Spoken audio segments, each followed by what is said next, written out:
WedCon is back and live in the UK once again. And if you have attended one of our previous events, you'll know that WedCon really is the UK's #1 event for wedding business owners of any age and size.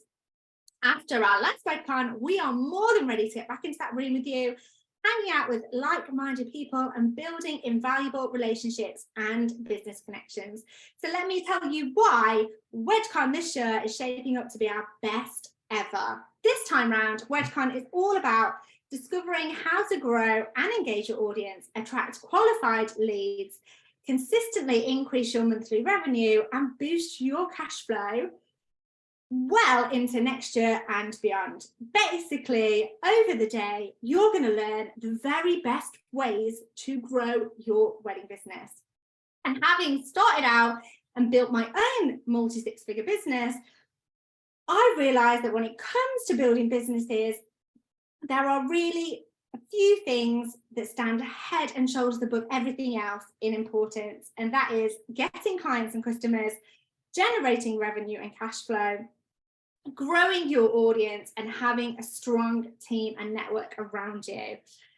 At WedCon this year, you're going to be learning from a whole host of speakers who are already successfully using different techniques to grow their audience, turn them into raving fans, and have multi-six-figure businesses.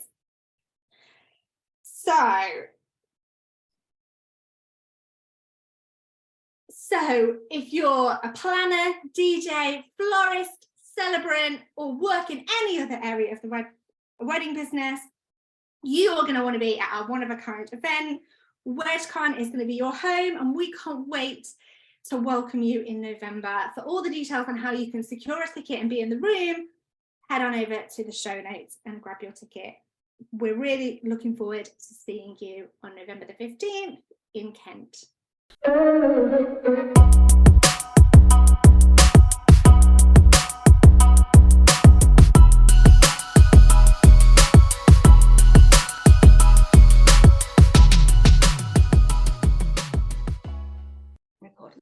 Hey everybody, welcome back to this episode of the Web Pro podcast. Today I am riding solo without Katie, but instead I am joined by an amazing special guest who is a website and copywriter for Web Pros. So thank you so much for coming on today. It's going to be a great episode, so make sure guys you stick around.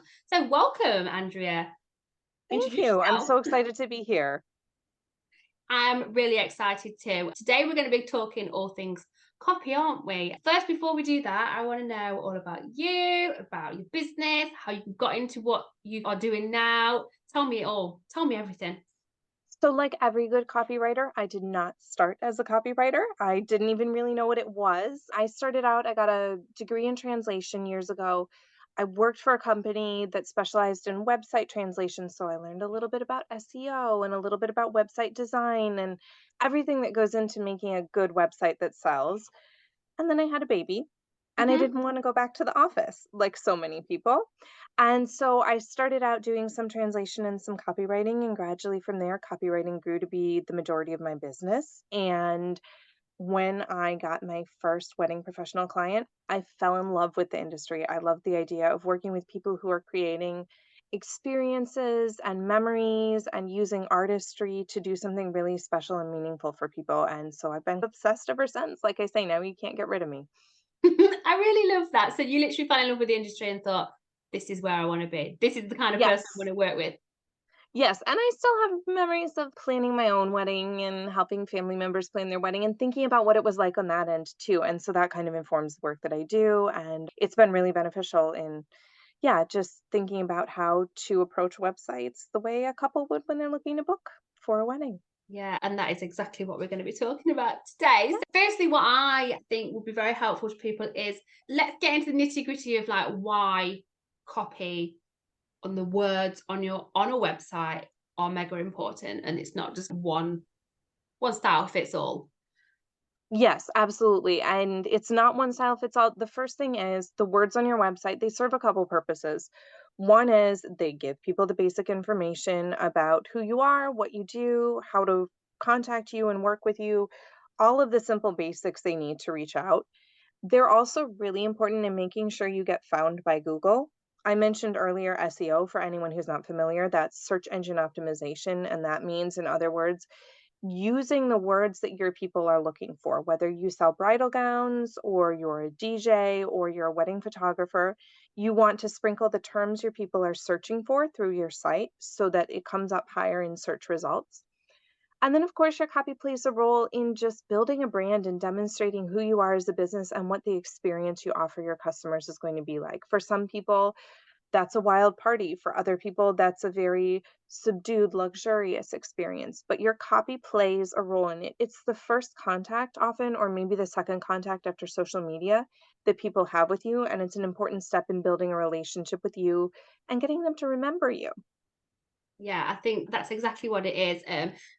Me and Katie talk a lot about, okay, you might have or do the same as somebody else, but no two businesses are ever the same, are they? And I suppose that kind of needs to filter into website as well, right? Absolutely, yes. And that's a perfect way to think about it. No two businesses are the same, no two service providers are the same. And your copy is the chance to convey what makes you different, your client experience different, your work different from the florist down the street.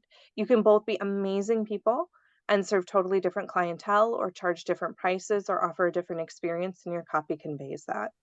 Yeah, that I really like that. That like really simplifies it. I think quite often a lot of the businesses that I speak to, we do website audits, but we don't so much look at just the copy. We look at everything, like what pages are on there, etc. But from what the feeling is that I get from people is that copy scares people to death. Oh my gosh, I don't even know where to start. Copywriting, what even is that? So I think keeping it simple is really important, isn't it? Yes, keeping it simple and thinking the way your ideal couples or your ideal clients, depending on what service you offer, thinking the way they think. What questions do they have? What do they need to know in order to move forward? Because so often we have a story we want to tell other people about ourselves and our business, and that story is amazing, but it's not necessarily answering the questions that our ideal clients have in mind when they are looking for someone who does what we do. Yeah, that's a really good point. It's not about what you think like people want to know. It's about what your ideal client are going to be looking for, kind of, and what is going to resonate with them. So I'd imagine that you've helped a lot of web pros over your time with their websites and words and things. So what are the most common mistakes that you are seeing people out there make when it comes to their websites and copy? So the first thing and the simplest thing to fix is that on the top of your homepage, we call it the hero in website speak, but it's Okay. basically just the top portion. People need to know who you are, what you do, and this is really critical for a lot of wedding pros, where you're located. It doesn't need to be super specific. You don't need to name, like you said, you live in a small town. You don't need to name the specific small town, but the region, because you have a few seconds to catch their attention and they need clear information. You can have a great tagline, but you also need to convey, for example, that you're a wedding photographer who works in Somerset and your name is such and such. That information needs to be there. And a lot of times people get caught up in saying something witty or displaying a beautiful image and they forget to include that really key information that's the first thing people are looking for. Another mistake I see is people tend to talk about themselves a lot. They use a lot of I or a lot of we. And while the I and the we behind the business is really important, you want to help your potential clients visualize their wedding day, think about how they're going to be. You want to use a lot of you language so that they're putting themselves in the shoes of what you're describing. They're thinking, okay, if I hire this person, this is how my wedding is going to look like. And the more you language you use and the more you focus on them, the more they're going to feel like they're in great hands, they're going to be taken care of, and they can really visualize the experience you're going to create for them.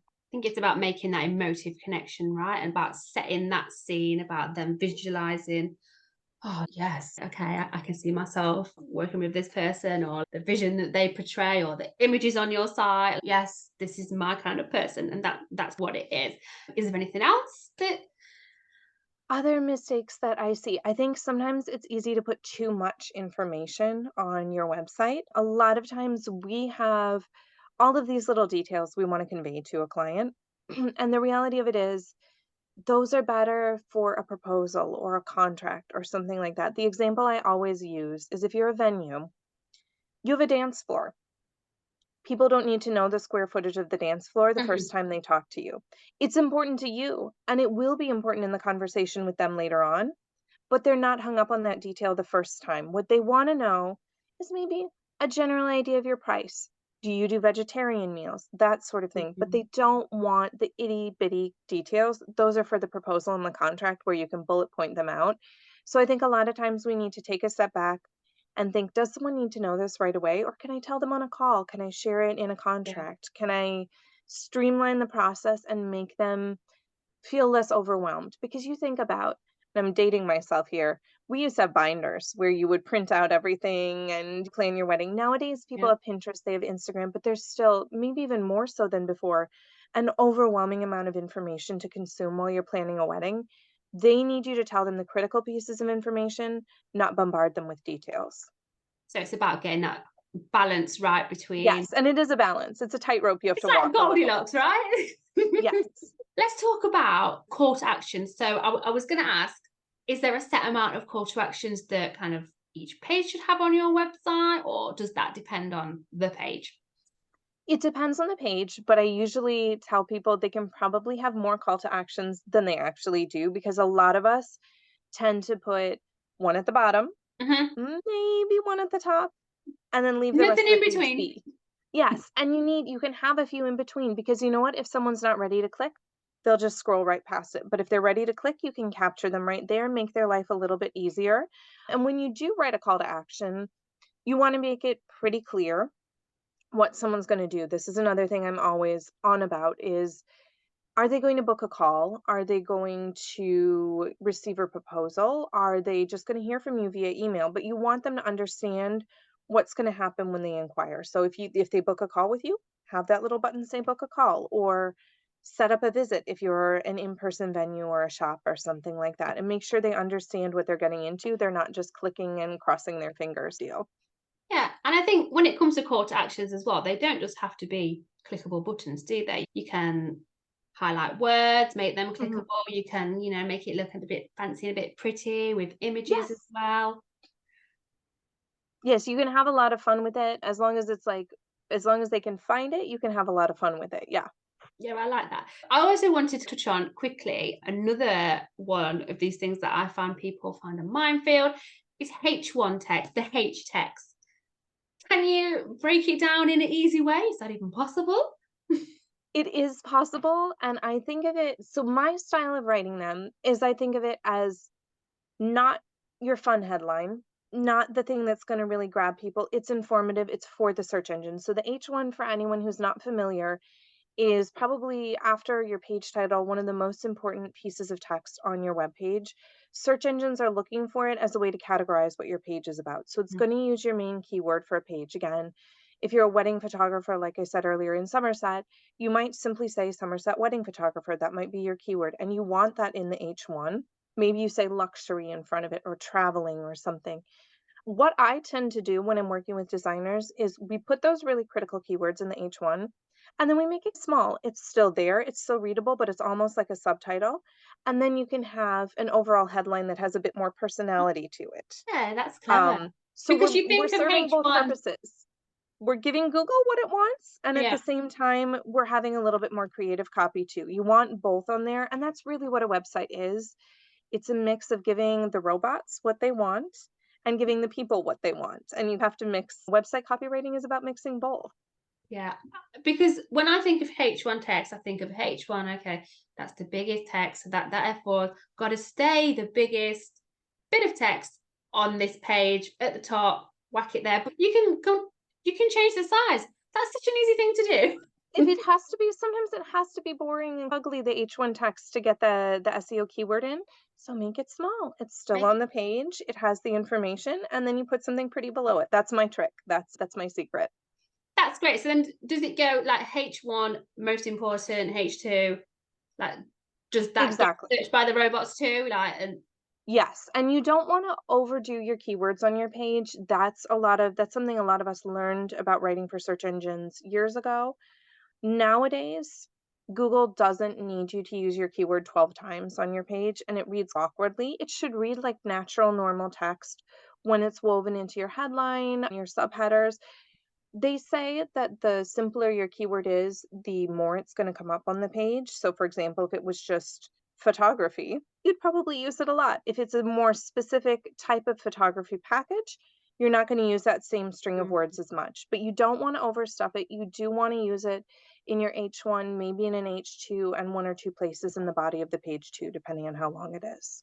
I really hope that's helped clear things up, because it has to me. I think, like I said, everybody else overthinks stuff like this, as do I, because like copy and copywriting and websites is not completely my thing, but that has really helped just break it down. I say websites aren't our things, but me and Katie literally rebranded our business like 4 weeks ago, and we did our website ourselves, literally from start to finish.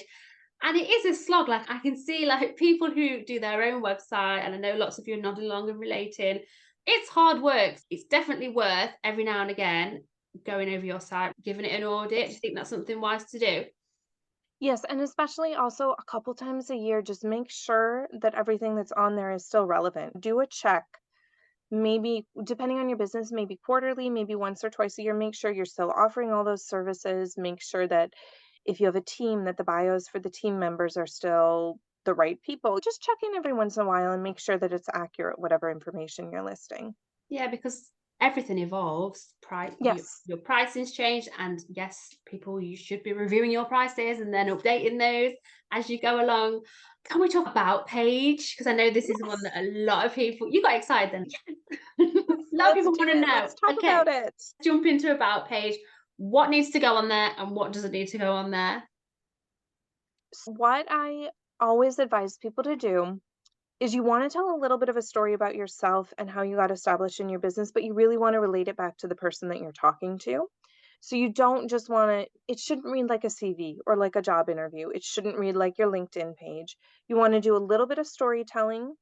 And then once you've done that, for example, for a lot of people, the way they got into the wedding industry was maybe through something that didn't go so well in planning their own wedding. So you tell that story a little bit, get them to have some connection with you. Mm-hmm. And then from there, you go more gradually into your credentials, your experience, and anything that really proves that you know what you're talking about. So if you've been on podcasts, if you've won awards, all of that good stuff, you want to make sure that some of that's on your about page too. We call it social proof. Yeah. And basically, it's anything that shows that you're not just someone who threw together a website and said you could do this, you've proven that you can do it. So I always want people to put some of that on their about page. And then the other thing I want is for people to put fun facts that'll stick in someone's head. Something fun about yourself, not your coffee order, because everyone says that, but something else. It could be the type of movie that you like that no one would expect. It could be, like, I had a client years ago, we wrote about how she loved Hallmark movies. And she didn't really seem like a Hallmark movie kind of girl, but she loved Hallmark Christmas movies. That was her December.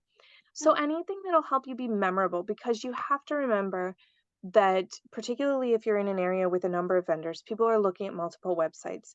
You want some fun little detail that'll make you stick in someone's head after they close the browser, and they'll think, oh, she was the one who, and then they'll remember you.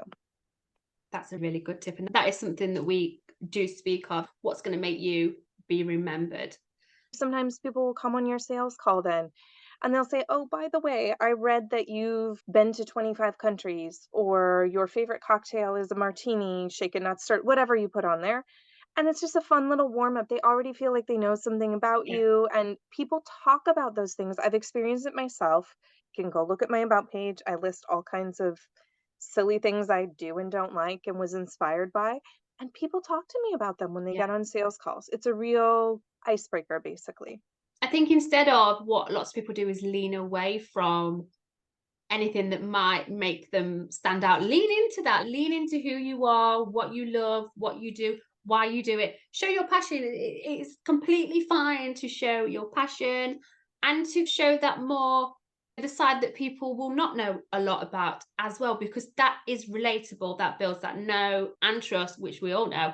If you don't know this by now and you listen to our podcast, you need to go and listen to some episodes again. But building that is the foundations to the start of any kind of client journey anyway. So what are the 3 things on websites overall that couples want to see? What's going to help get people up that ladder of getting those bookings from couples that land on their sites?